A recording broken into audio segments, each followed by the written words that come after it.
I'm hoping to make some good things happen for other people today.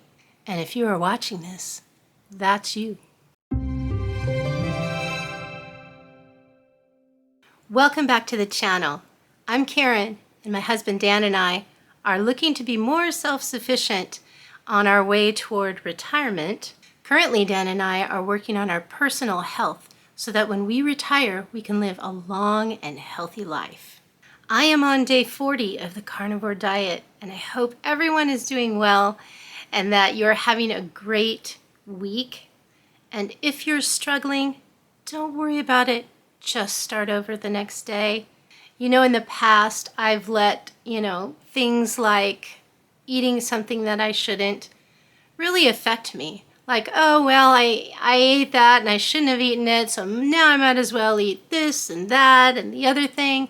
And pretty soon, before I know it, I am completely off the wagon. So don't let it bother you.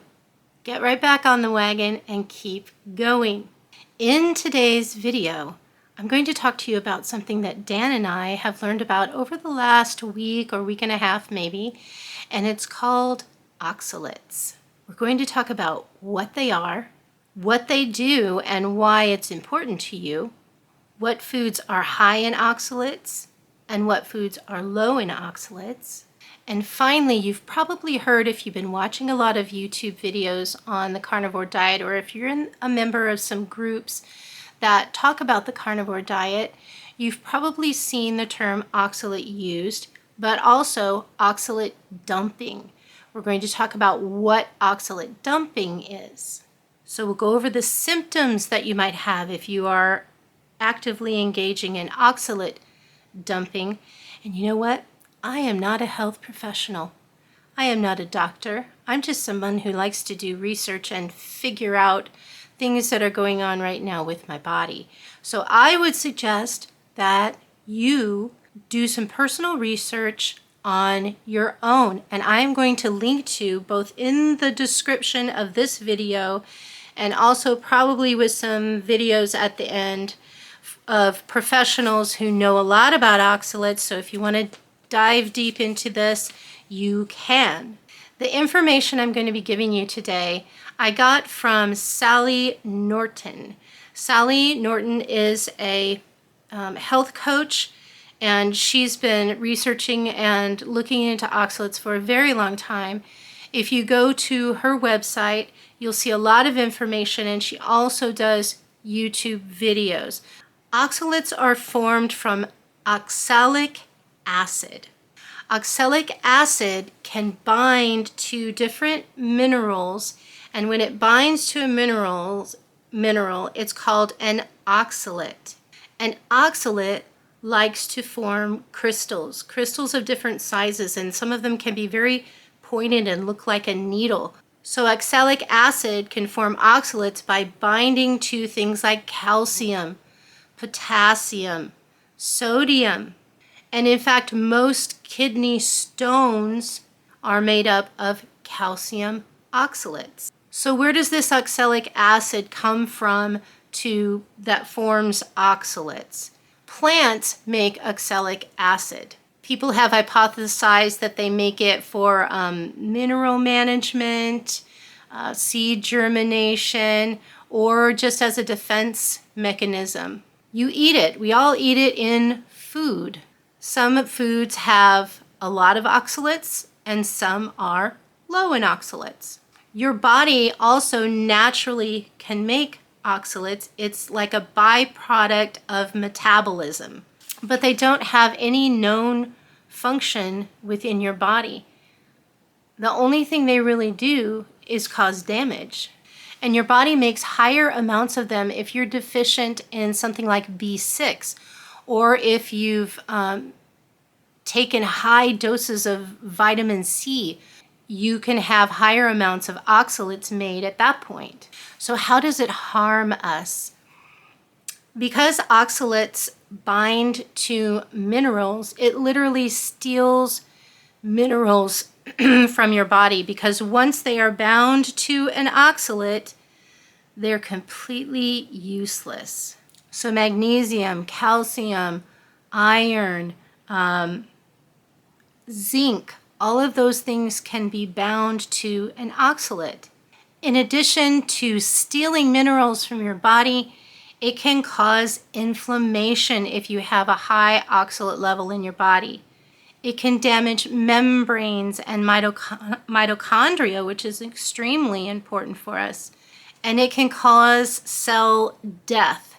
And that would affect us by making us have fatigue and low energy levels. It can also cause cell communication problems. So a result of that might be an autoimmune condition, gastrointestinal diseases or conditions can be a result of high oxalates. Hormonal issues, we talked about ghrelin and leptin last week. It can cause hormonal issues. It can weaken your joints and your bones and your skin.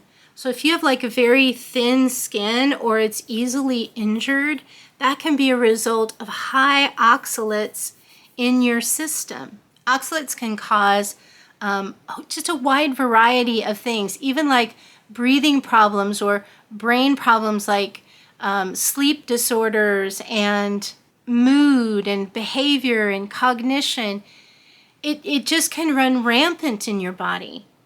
It can be very hard to tell if you have a toxic level of oxalates in your system. Now, I mean, they can do some urine tests, but they're not always that reliable. But lots of people with high oxalates are actually asymptomatic. They don't have any symptoms at all. But what we do know is that if you've ever had kidney stones, there's a good probability that you might have high oxalates. If you are obese, there's a good probability you have high oxalates. And the thing is, your body can't metabolize oxalates. It can't break them down. So the oxalates have to be eliminated by the kidneys. So you can imagine how hard your kidneys have to function anyway, and now they have to try to remove all of these oxalates, and that's one of the reasons people get kidney stones. And also that means that oxalates can accumulate over time. If you've been eating or you're coming from the standard American diet, which you've eaten for, years and years and decades, like me, you probably have a high amount of oxalates in your system. What's more is if you have issues with inflammation, which most obese people do, and most people on the standard American diet have some level of inflammation that they're not maybe even aware of. But when the inflammation is high and you also eat a high amount of oxalate containing foods, that allows for more deposits of oxalates in your tissues and then more damage. So let me give you some examples of food that's high in oxalates, and then we need to talk about spices. I'm just going to read you a short list of foods. These are high in oxalates. Spinach is probably the worst offender. Beets, potatoes, chocolate, rhubarb, figs, kiwi, blackberries, black pepper, cumin, turmeric, grains, beans, bran, nuts and other seeds, peanuts, almonds. There's a whole bunch of things that are high in oxalates that some people would consider healthy. Like a lot of people eat a lot of spinach. Who knew? High in oxalates. Now some examples of foods that are low in oxalates would be your meats, your dairy, your eggs, fats and oils. So the carnivore diet is pretty good there. If you're doing ketovore, foods like arugula, avocado, bok choy, cabbage, cauliflower, cilantro, cucumber, garlic, kohlrabi, lettuce, mustard greens, mushrooms, green peas, those are all low in oxalates. Let's take a quick look now at spices, because as you know, I'm just beginning, and spices are things that I still like to use on my meat to get a little flavor so that I can stay with it and stay on the carnivore diet.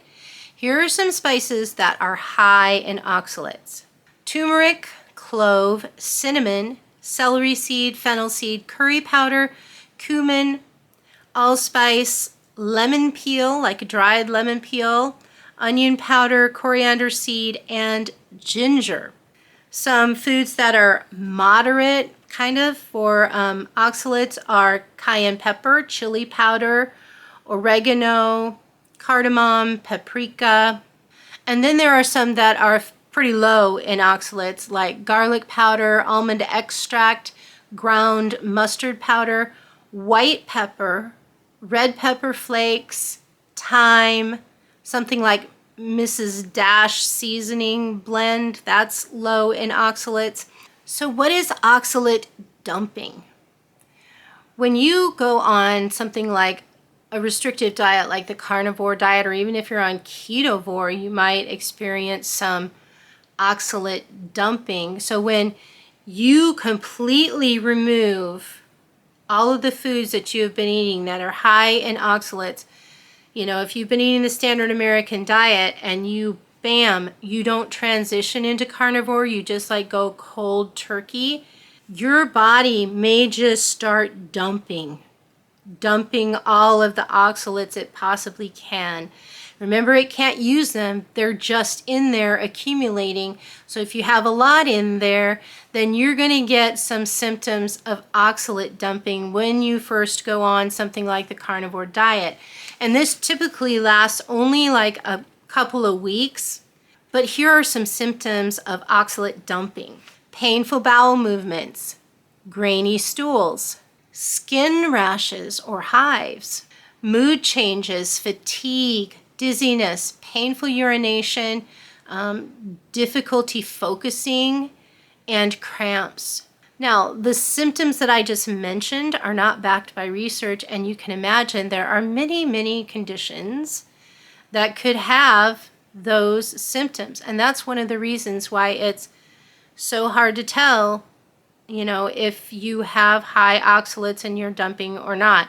But if you've just changed your diet, completely changed it, and you start to have those symptoms, it's probably oxalate dumping. Maybe you've had some symptoms and you weren't really sure what it was, or maybe you blamed it on the carnivore diet, and it's not really the carnivore diet, it's the oxalates that have accumulated in your system.